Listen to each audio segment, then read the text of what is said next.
नमस्कार मित्रांनो, आपल्या श्रीवाणी या चॅनलवर आपले मनापासून स्वागत आहे. सिंह आणि लांडगा शिकारीच्या शोधात एकत्र फिरत होते. लांडगा हा सिंहाचा मंत्री होता. त्याच्या सल्ल्याचा सिंह विचार करायचा. फिरत असताना लांडग्याला मेंढ्यांचा आवाज ऐकू आला.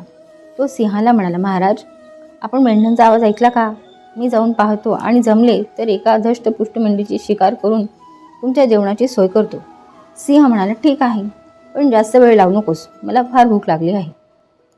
पण जेव्हा लांडगा मेंढ्यांच्या वाड्यापाशी गेला तेव्हा त्याला दिसले की सर्व दरवाजे बंद आहेत आणि भयंकर कुत्रे वाड्यावर पाळ ठेवत होते.